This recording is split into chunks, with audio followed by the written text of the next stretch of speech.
하나님 말씀 골로새서 1장 25절 제가 읽겠습니다. 여러분들이 가지고 있는 성경을 제가 이제 사도 바울이 목회했던 안디옥 교회의 사본을 가지고 헬라어 원전에서 직역을 한 것을 읽어 드릴게요. 조금 차이가 날 겁니다. 골로새서 1장 25절 나는 하나님의 말씀을 성취하도록 너희들을 위하여 나에게 주어진 하나님의 경륜을 따라 한 종이 되었다. 이렇게 번역할 수 있습니다.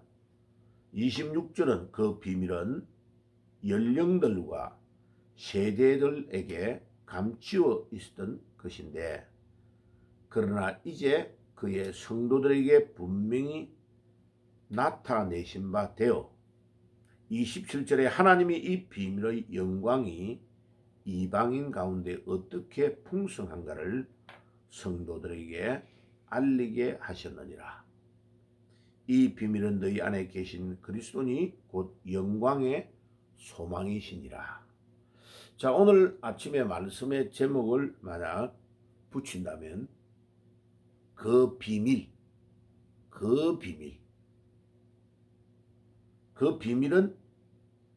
예수 그리스도를 말합니다. 그런데 예수님을 왜 비밀이라고 이야기하느냐? 구약에서 예언되어졌던 그 예수님이 이제 이방인들에게 복음이 전해지면서 예수님의 정체가 천천히 그 비밀이 드러나게 됐다. 이런 뜻이죠. 그래서 예수님이 비밀, 영어로 말하면 mystery라는 단어를 사용하는데 아주 신비로운 비밀을 말합니다.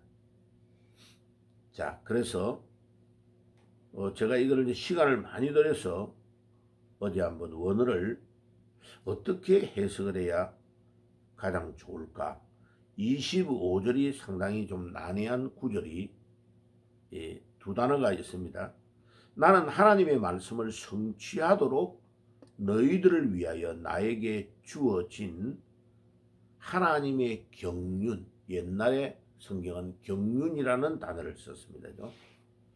이 경륜에 해당되는 단어가 좀 약간 까다로운 단어예요. 오코노미아라는 단어인데 이 단어는 경륜으로 번역하면 사람들이 좀 잘 쓰지 않는 용어이기 때문에 이해가 잘 안 되는데 특별한 어떤 시기에 하나님께서 신적인 계획을 가지고 하나하나를 그대로 이루어가는 그 단어가 오코노미아라는 단어예요.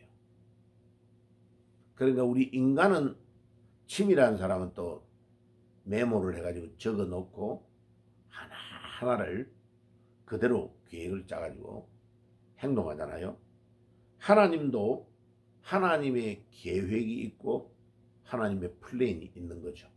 그것을 경륜이라고 그럽니다. 한문적인 용어로 번역을 좀 한 거죠. 자, 그런데 그 단어가 하나님의 계획을 표현하는 아주 좋은 표현이다 라고 생각이 돼요. 그 다음에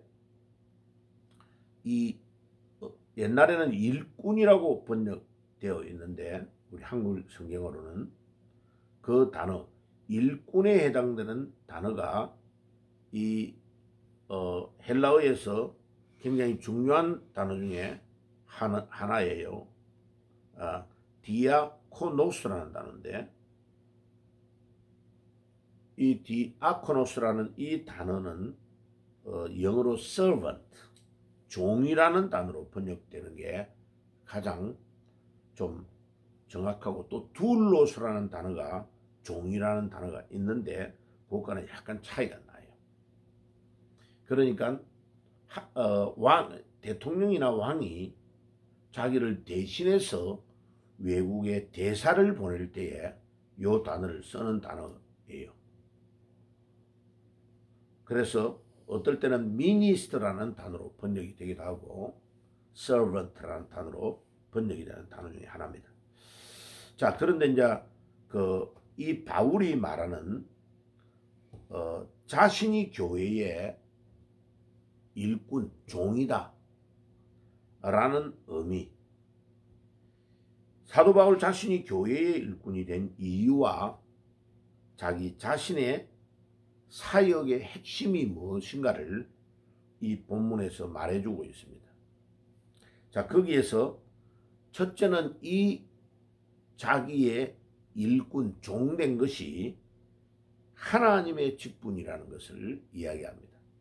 사람이 맡긴 것이 아니고 하나님께서 하나님의 계획을 가지고 경륜을 따라서 골로새 성도들을 위하여 사도 바울 자기를 하나님의 종으로 세웠다, 이런 뜻이죠. 그리고 그것은 감추어진 비밀이다 라는 단어를 사용합니다. 얼마만큼 대단한 비밀이냐? 연령들과 세대들의 모든 것들을 뛰어넘어서 이제까지 딱 비밀로 숨겨놓았던 것을 우리 예수님을 드러내어서 알게 했다. 그런데 그것을 알게 한 세 번째 이유가 이 비밀의 내용이 아주 중요하다는 겁니다. 어떤 비밀이냐 그러면 이 비밀이 예수님을 구약에서 이렇게 메시아가 오시면 이렇게 될 거다, 이렇게 될 거다라는 것을 유대인들에게만 알려줘가지고 유대인들이 성경을 다 가지고 이제 송아지 가죽 같은데 이런 데에 기록을 해가지고 비밀리에 보관을 하면서 달달 외우고 묵상하고 이랬단 말이에요. 유대인들이 독주하는 그런 비밀이었는데 이제 예수님이 이 땅에 오셔가지고 이방인들에게 복음을, 유대인들이 아닌 다른 이방인들에게 이 복음을 들을 수 있는 기회의 문을 열어주셔가지고 알게 되었다는 것이죠. 그래서 이 이방인들이 알게 됨으로 인해서 예수님의 극비가 극렬하게 드러나서 많은 사람들이, 전 세계의 사람들이 누리게 되었다. 그래서 그것이 그리스도 안에 계신 비밀이고 그것이 영광의 소망이다. 바울이 자기가 골로새에 있는 이방인들에게 복음을 전하고 전 지중해 연안의 중요한 곳에 복음을 전해가면서 나중에는 마케도니아, 그리스 이방인들에게 또 로마에 있는 이방인들에게까지 복음을 전하는 놀라운 길이 열렸다. 그래서 바울은 그 비밀이다 라는 정관사를 써서 비밀을 딱 지정하는데 그 비밀이 예수 그리스도를 말하고 특별히 이방인에게 나타난 그리스도를 그 비밀이라고 표현하고 있습니다.